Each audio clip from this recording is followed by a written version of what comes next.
Пугачев бастаған шаруа көтерілісінің қазақтардың қатысуының негізгі себептері.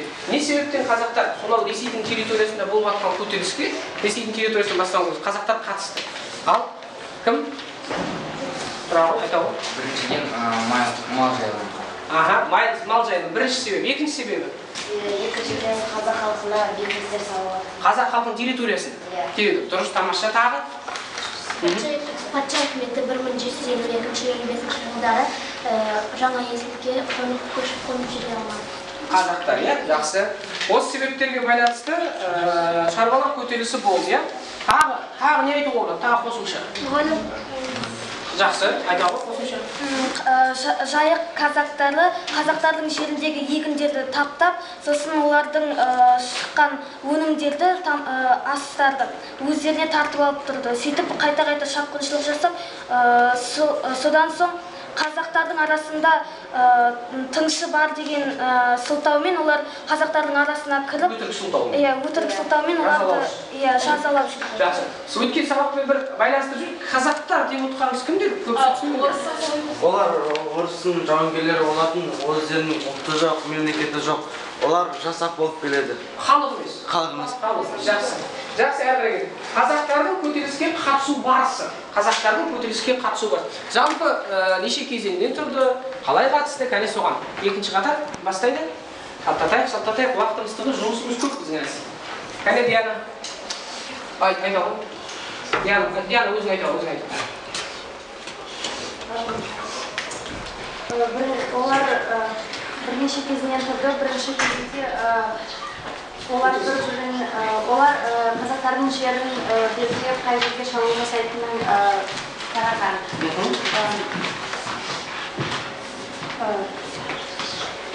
Сосын олар біртіндеп шабуыл жасаған. Жақсы, толықтырайық.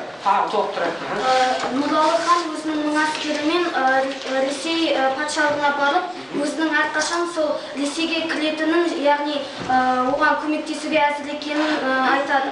Сол кезеңдері сол Нұралы ханның беделі төмендей бастады. Себебі көтеріліс басталған кезде ол қазақтарға көмектескісі келмеді, орыстарға жақтасы. Содан соң сол көтеріліс болып жатқан жерде Ресей империясы деп айтты.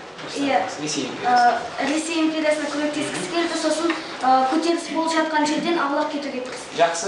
Міне осы жерде тағы бір сұрақ қойып жіберейінші. Нұралы хан деп отырғанымыз қандай хан? Кімнің баласы? Нұралы хан ол Абылай ханның қатысты. Әбілқайыр, үшінші ханы Әбілқайыр ханның бірінші баласы, Әбілқайырдың орны.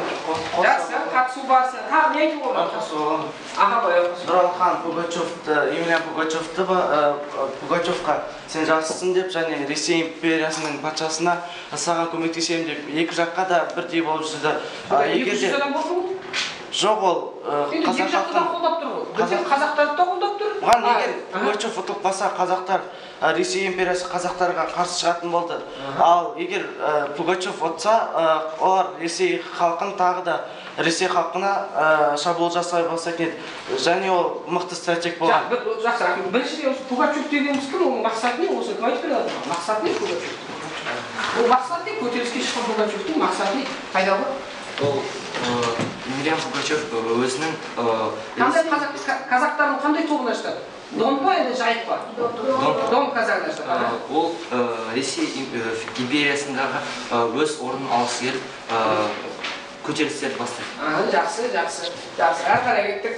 Сонымен көтерілістің қатысу барысын айттық. Енді әрі қарай қазақ жасақтарының шаруалар көтерілісі жеңілгеннен кейінгі соғыс қимылдары.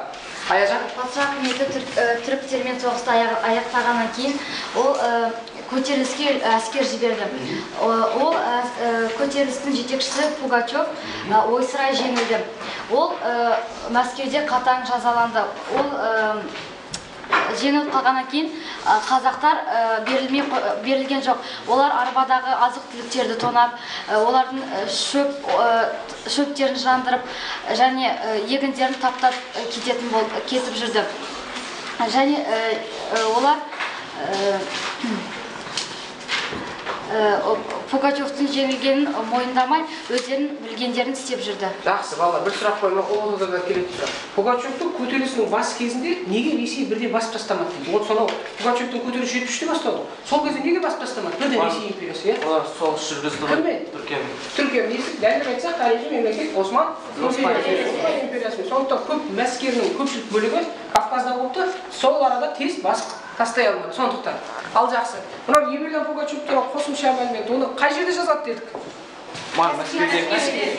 Қосымша мәлімет білемін бе осыны жазалауы туралы? Кім біледі? Аха, басы Мәскеу. Әлі күнге дейін тарихи деректер бойынша. Оның әр денесін әр жерге шаштырады. Ол мақсаты, Ресей империясының мақсаты ол кім бізге қарсы шығады, соған да осындай. Жерге де бұйырмайсыңдар деген. Жерге де 12 мүшесін бөліп тастап, Ресейдің 12 бөліміне жібереді. Басы кейбір деректер бойынша әлі күнге дейін Эрмитажда сақталып тұр деген. А оның басын сақтаудың мақсаты не деп ойлайсыздар? Ойлаңдаршы, кітапта жоқ. Өйткені мысалы Ресейге шабуылдаған мысалы хандарды, жауынгерлердің бастарын алып Ресей империясына қойып отыр. Осы жерде қайғылы болса да бір қазақтың тарихымен шатыстырып жіберейікші. Қандай тарих қазақтың тарихы? Кенесары хан. Алда өтеміз, қайғылы болса да оны айтуға міндеттіміз. Кенесарының басында осындай жағдайлардан. Әрі қарай кеттік. Көтерілістің жеңілу себептері, және жігіттер, серілер топ отырып қалды. Жеңілу себептер. Неге жеңіліп қалды? Кім бастайды? Айту, кесте жылдам.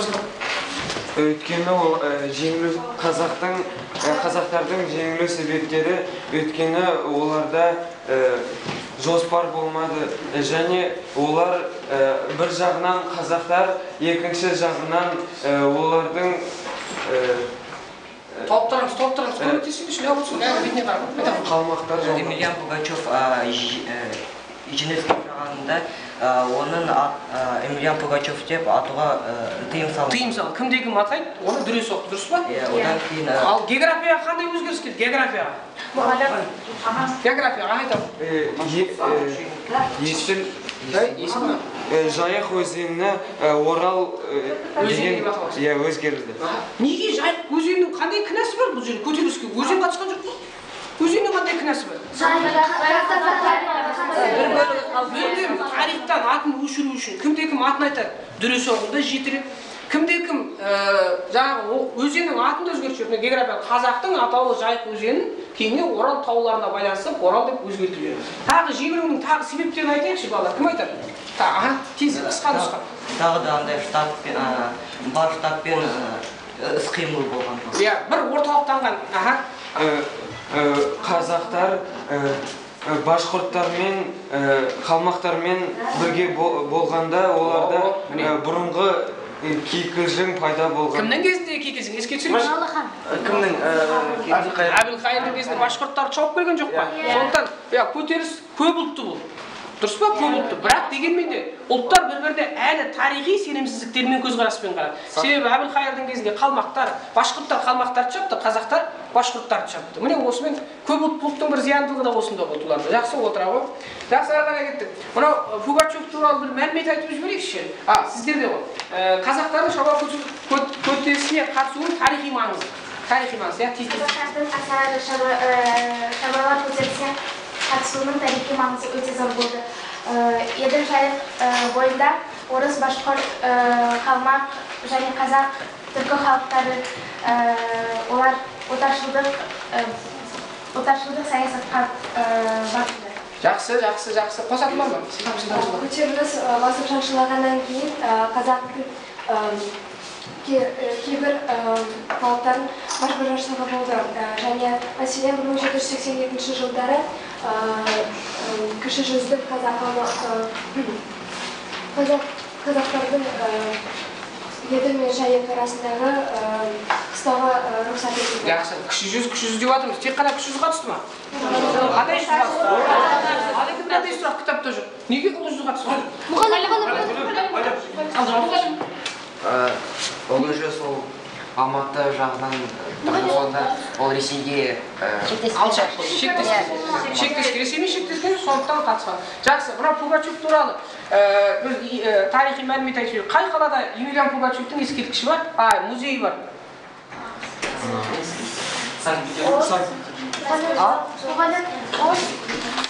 Қандай қалада? Қосымша оқыңдар дедім ғой. Осы Пугачевтың көтерілісін қағаз бетіне түсірген кім еді? Орыстың ұлы ақыны. Пушкин, иә, кітабында «Капитанские дочки» дейді, киносында бар, сонда айтады. Осы тағы бір тарихпен бір байланыстырып жіберейік, алдағы өтетін сәт. Осы Пугачев кітапта жоқ. Оралға келеді, дұрыс па? Пугачевтің кешіріңіздер. Пушкин Оралға келеді, дұрыс па? Осы жерге келіп, Емельян Пугачевтің көтерілісін жазады қағаз бетіне.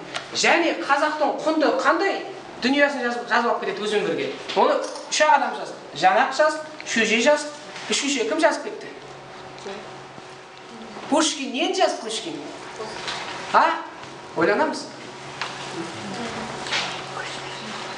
Қазақ біліп ойланып көмектесіп жіберсеңіздер. Осы бұл пішмайыңыз бұл. Әрі қарай кет, бері қараймыз. Әрі қарай кеттік. Енді тақтаға қарайық бәріміз. Оқып жүру керек қосымша. Тек қана кітапты алып нәрседен емес. Так, бірінші сұраққа қайтып жауап береді. Бірінші топқа кім жауап береді? Бірінші сұраққа кім шалтақтатайық? Қайта береркен? Жақында. Шалтатайық. Бірінші топ, сіздер жауап бересіздер бірінші сұраққа. Уақыт кетті, тез тұрыңдар. Қазақ шаруалар және жеке феодал көтеріліс қатысуы түрткі болған мәселе. Не себептен қатысты? Неге қатысты қазақтар? Жаңа айттым ғой өздері. Кіші жүздерді айтайын ба? Иә. Кіші жүздер өйткені не мәселе? қазақтар бар ғой, кіші жүздердің малдарын алып отырды, сосын жерлеріне нелер салып отырды. Негізгі мәселе жер мәселесі. Жақсы, отырады. Жер болмаса мал болмайды. Ұмытпаңдар, көшпенділердің негізгі байлығы не? Жер. Мал емес, жер болмаса малыңды қайда жаясың? Екінші сұрақ, 1742 жылы 19 қазанда Жайықтың бойында мал жаюға тыйым салған патша үкіметін не істеуге талап етті? Ал, кітаптың ішіне әр жерден алды. Кітапты оқығанын табу керек.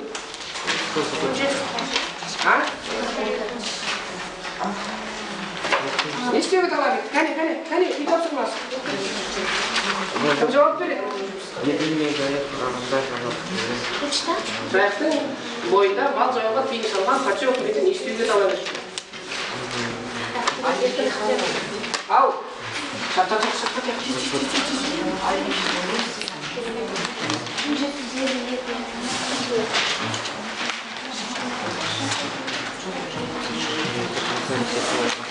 Патша үкімін, жақсы, терең оқымағансың, патша үкімін жоюды талап етті қазақтар. Әрі қарай, үшінші, Еділ мен Жайық бойында шаруалар Пугачев басқарған 775-ші шаруа соғысына қатысты ма? Қатысты. Жақсы, кейін Орал қаласына Пугачевқа арналған не ашылды? Жақсы. 1782 жылы күшіз қазақтардың қысқы кезеңінде Еділ мен Жайық арасында неге рұқсат етті? Уақытша Балалар, осы жерде бір нәрсені айтып кетейін. Біріншіден уақытша ұстауға, екіншіден қазақтың жерін тартып алған қазақтың жері, соны қазақтар тартып алды. Сол жерде енді қазақтар өз жерін неге алды? Арендаға алды. Түсініңіздер ме? Ол ең сұрақыл жағдай еді сол уақытта Ресей империясының отарлау саясаты. Соңғы сұрақ, Пугачев көтерілісіне қатысқан күшіз қазақтардың көтерілісі неше кезеңге бөлінді? 2 кезеңге бөлінді ме? Жоқ. 3 кезеңге бөлінді. Жарайды, жақсы. Әрі қарай. Сонымен балалар, бері қараңыздар. Емельян Пугачев көтерілісі күшіз орта жүз қазақтардың қатысуы 3 кезеңге бөлінді. Көтеріліс жеңілмен тарихи маңызы өте зор болды. Бірінші, орыс қазақ көтерілісі біріктірді. Енді бұл жерде жалпы орыс халқының бұл енді патша үкіметінің отарлау саясаты ғой. Халықтың кінәсі жоқ, жаман халық болмайды, жаман басшы болады, естеріңіз. Барлық халықты жаман деп айтуға болмайды, ол тарихи қателік. Екінші, Сырым Датұлы бастаған ұлт азаттық қозғалыстың баштаушысына себеп болды. Сырым Датұлының осы уақытта қатысқанын білесіздер. Әрі қарай кеттік. Ал, сергіту сәті орнымыздан тұрамыз.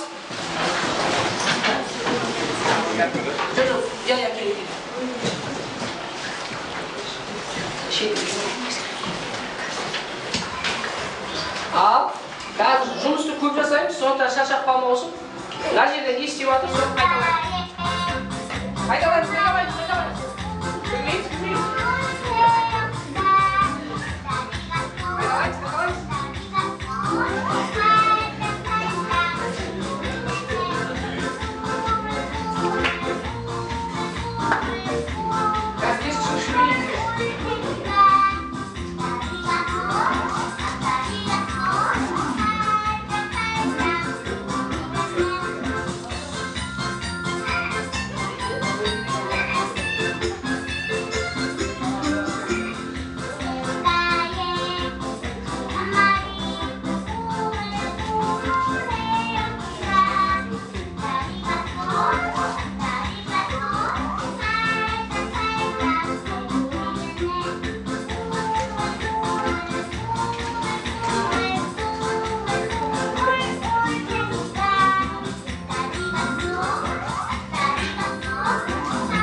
қазақтың өлеңі қуырмаш қой, әлі аудармаған. Мен аудармадым.